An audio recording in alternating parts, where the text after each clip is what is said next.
kid. I wanted to do you see it more likely that you guys will have an RV first or a cyber camper? Well, we don't have any plans to build an RV quite yet, although I can certainly see how Cybertruck could be converted into an RV, and we are adding a lot of sort of attach points to Cybertruck, so others can build things. Somebody could have a startup, or other companies can build things that are attachments that enhance Cybertruck and turn it into a camper, essentially. Because I think it'd be really cool to have all these like third-party things available for Cybertruck. Awesome. Thank you. All right. I mean, you could also probably just, you're that close, you could just say it or something, I don't know. Actually, we'd like you guys to queue up behind us. So Okay. 3 mics. All right. Yeah, so Go just ahead and queue get up. in line. Thank you. And try to make the question short so we can get through a lot of questions.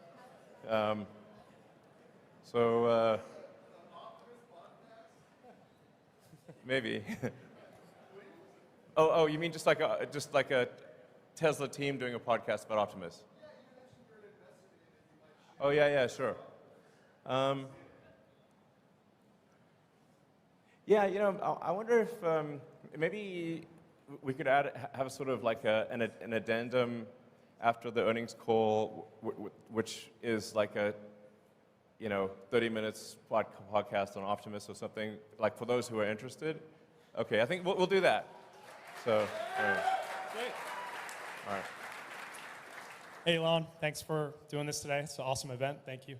Welcome. Thanks for coming. Hope you guys are having a good time. Yeah, having a great time. I'm pretty confident we have the funnest shareholders meeting by a long shot. Undoubtedly, yeah. It's amazing. So, So I'm really excited about a lot of things with Tesla. It's hard to pick a good question that is going to cover everything. But with the energy side of the business, I think it's hugely underrated. I mean, we've got tons of problems in California with rolling blackouts. Sure. How do you think you can incentivize people, more for solar, battery backup, and we've got the referral program that's been beefed up as well. So, what are your thoughts there? How we can get people on board? yeah, actually, one of the challenges in California and a few other places is that in order to have the Powerwall be like an uninterruptible power supply for the house, we have to actually have a switch that disconnects you from the utility. Otherwise, you just, send energy into the grid, and it doesn't do anything. That's actually been quite difficult with utilities, but I'd like to thank PG&E for recently helping us get approval for installing the backup switch for Powerwall in California so that people can have uninterrupted power in California. And we're working on that in every jurisdiction. So I'm confident that that's going to be a great long-term situation. And then, as I mentioned, Megapack is growing very, very rapidly. Yeah, so things are, things are really growing like ridiculously fast on the energy storage front. So yeah, I feel good about that situation.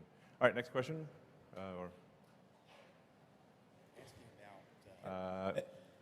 Hello. Great. Hey, Elon, a lot of people have just kind of been wondering, how are you doing? So just wondering, what's up? How you doing? How you feeling? We saw you were partying in Cabo recently, so just What, me? Must have been someone else. yeah, so how are you doing? Just human to human, how you doing? Well, I have to say, it's been of a roller coaster situation. Like,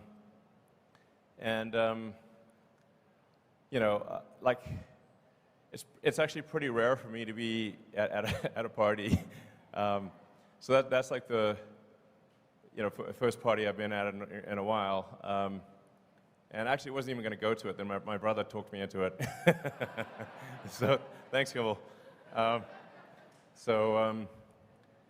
Yeah, I have to say, like sometimes the work pain level is quite excruciating. And then on top of that, I get dumped on in the press. So it's like, it's not exactly super fun. But there was a short-term distraction because I had to do like some major open heart surgery on Twitter to ensure the company's survival. But that, I think Twitter is now in a stable place, and obviously very excited to have Linda Yaccarino join. And so I think Linda's going to do a great job running Twitter. And I'll provide, obviously, guidance on technology development. But as you can see, I think Twitter at this point has released more new features in the last 6 months than it has in the last 6 years. So, obviously this is not a Twitter meeting, but the larger point is that I feel at this point I don't need to devote incremental time. The amount of time that Twitter will take going forward is relatively small compared to the last 6 months. So yeah.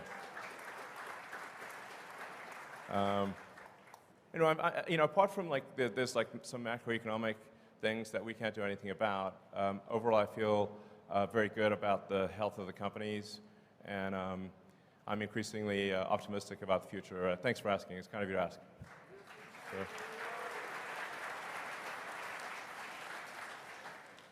Have you guys considered stretching out the financing terms on your auto business? You talked about earlier, consumers don't necessarily look at the sticker price they're paying. All they're concerned about is monthly payment. Right. And one of the fundamental advantages of an EV is that it's substantially more durable. And so would you guys ever consider stretching terms out to 10 years, especially in this rate environment, given the shape of the yield curve? Extending the terms out that farther, you'd actually be capturing a lower cost of funds. Yeah, the important thing to appreciate is that that the vast majority of the financing is from banks. So it's kind of whatever the banks are prepared to do. This year, I guess we'll do on the order of $100 billion of sales. And we don't have $100 billion in cash to finance that. So the vast majority of it has got to come from banks. So it's really the bank's choice of what they're willing to do.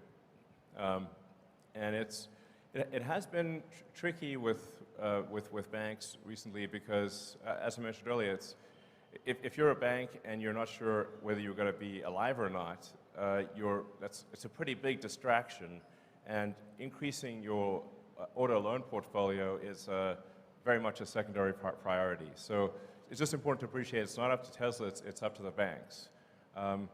And there's not some easy solution where you can say have a so-called a captive financing arm, et cetera, because you have to securitize those loans, and the market for securitizing them is weak. There is no. I wish there was an easy path, but there isn't. So, I think it's just important to remember that the economy moves in cycles, and we've had a very long period of upcycle. The next 12 months will be, I think, difficult for everyone. And I think, when Berkshire Hathaway had their annual meeting, Warren and Charlie actually said, hey, this year, the Berkshire companies are going to make less money. They're very well-run organizations, and I think that's just generally true for the economy. So. It's also important to remember that there are good times and there are dark times, but then the good times follow the dark times. So my advice would be, don't look at the markets for the next 12 months.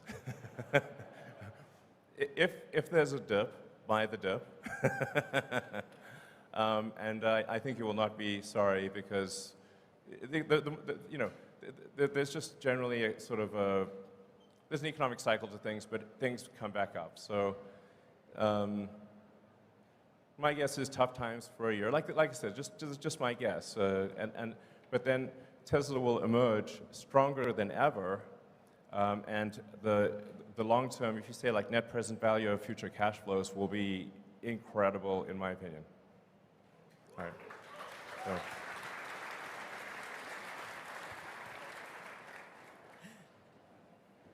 Hey, Elon, meet Kevin here.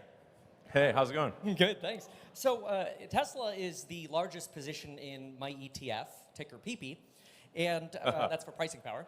Right. And I'm curious, I really think that some of the features that you highlighted here, like the over-the-air airbag deployments of improving Yeah. the features, the safety features, are great things that we could be advertising. I know you've heard this many times before. I know you Sure. have. But No, I wanna- sorry, go ahead, yeah. $525 off every car this year is half of Netflix's advertising budget.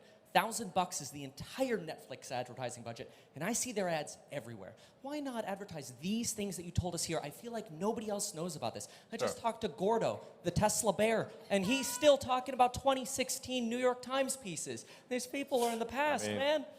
That's like 7 years ago at this point. Yeah, I mean, that's what I'm saying. yeah. It's actually, I talked to a lot of people, and they still think that like Teslas are like super expensive. And like, no, actually, the starting price for a Tesla is below the average auto price in the US. It's like, and that's a good thing. I mean, I think it's good that it's that way, you know? Like, our goal was always to make cars that are affordable to the general public. So I hear you. I mean, I think, and it's indeed ironic that, you know, Twitter is like highly dependent on advertising. So, you know, here I am, it's like, you know, never used advertising really before, and now have a company that's highly dependent on advertising. So I guess I should say advertising is awesome and everyone should do it. But I think I hear your sort of larger point, which is that there are amazing features and functionality about Teslas that people just don't know about. So, yeah. And although there's obviously a lot of people that follow, like, say, the Tesla account and the you know, my account, whatever, on Twitter, to some degree, it is preaching to the choir, and the choir is already convinced. So I think what you're saying does have some merit, and you know what? I believe in taking suggestions, so we'll try a little advertising and see how it goes.